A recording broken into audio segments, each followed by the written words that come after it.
The sun was sinking low, bleeding red across the open plains as a lone cowboy rode into town, dust rising behind his weary horse like smoke from a dying fire. He looked as though the years had carved lines into his face deeper than any canyon, his coat threadbare, his boots worn thin. Folks who noticed him from their porches whispered, for strangers in these parts often carried trouble with them. But the cowboy's eyes weren't wild with danger, they were tired, hollow, and searching. As he passed the quiet saloon and the shuttered blacksmith, his gaze fixed on a small homestead at the edge of town. A single lantern glowed in the window, steady and warm against the night that was creeping in. That was the widow's house, the woman whose kindness was known even by those who had never dared to test it. She was a figure of resilience, a woman who had carried grief like a saddle on her shoulders yet still found ways to stand tall. The cowboy slowed his horse, almost as if that flickering light was pulling him closer, whispering of shelter and mercy he hadn't felt in a long time. His hand trembled as he dismounted, hat clutched in his grip, boots crunching on the dirt path that led to her door. The air was heavy with silence, broken only by the creak of wood as he stepped onto her porch. For a long moment, he just stood there, the weight of pride and desperation warring in his chest. Finally, with a breath that sounded more like a prayer, he lifted his hand and knocked, the sound echoing through the still night. Behind that door waited not just the widow, but the turning of his fate, though neither of them knew it yet. The door opened slowly, the widow framed in the warm glow of lamplight. She was not old, but sorrow had aged her eyes, giving them a depth that seemed to read a man's soul before he spoke a word. The cowboy stood awkwardly, hat in hand, dust clinging to his clothes, his voice low and rough as gravel.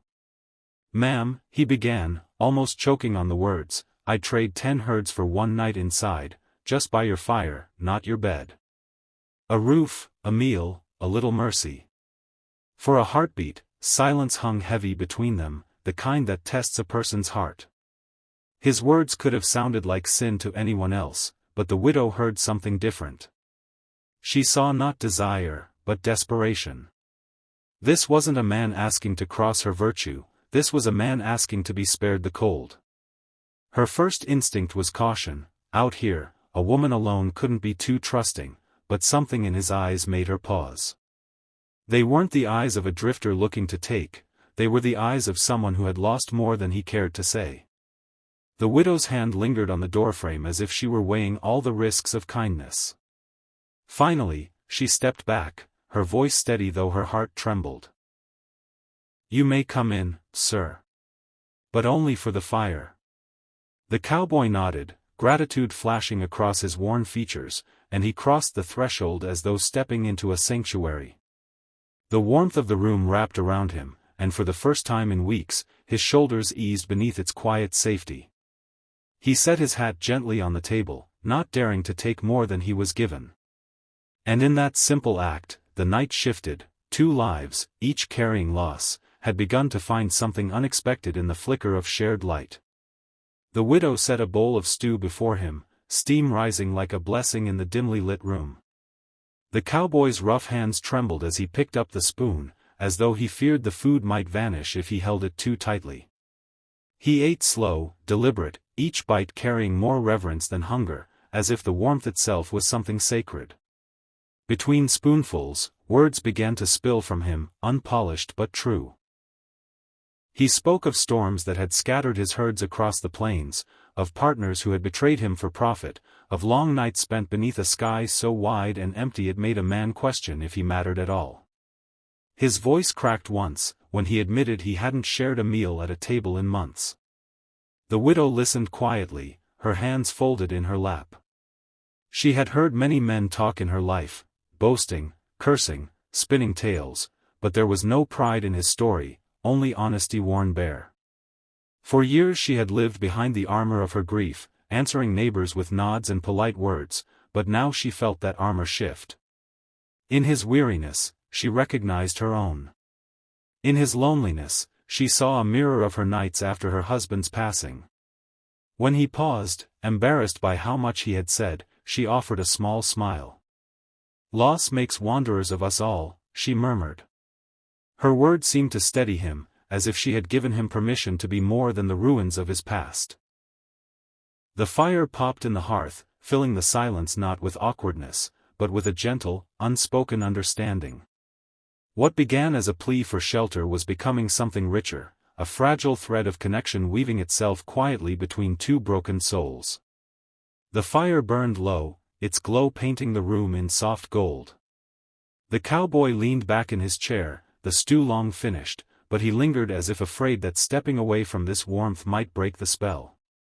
The widow sat across from him, her hands curled around a cup of tea that had gone cold. Silence stretched between them, not sharp but gentle, like a blanket laid over old wounds. Finally, she spoke, not about the weather or the farm, but about her husband, the man she had buried on a hill that overlooked these plains. She spoke of the laughter that used to fill these walls, of the ache that followed when it vanished, of how the nights had grown so long she sometimes wondered if daylight was worth waiting for. Her voice trembled, but she did not stop. And the cowboy did something few men had ever done, he listened. Not with pity, not with rushed words to fix her pain, but with a quiet stillness that told her she was not alone in the telling. At one point, something unexpected happened, a laugh slipped from her lips, sudden and sharp, when she recalled how her husband once tried to fix the barn door only to end up with the hinges backwards. The sound startled her, as if she'd forgotten she still carried laughter inside her. The cowboy smiled, small and genuine, and for the first time in years, she felt her heart answer back. They sat there, two weary souls, their stories laid bare in the flicker of firelight. And in that fragile exchange, they discovered something neither had dared hope for, that grief, when shared, became lighter. That loneliness, when named, could give way to comfort. That even in loss, the human spirit could still find kinship. Dawn crept over the horizon, painting the sky in shades of rose and gold. The widow stood in the doorway, shawl wrapped tight around her shoulders, watching as the cowboy saddled his tired horse. Neither spoke for a long while. The night they had shared was not one of passion but of something far rarer, understanding. When he turned to face her, his eyes held both gratitude and sorrow, as though he wished he could stay but knew the road still called his name. From his saddlebag, he pulled out a single silver spur, polished though worn with age. He pressed it into her hands, his voice rough but steady.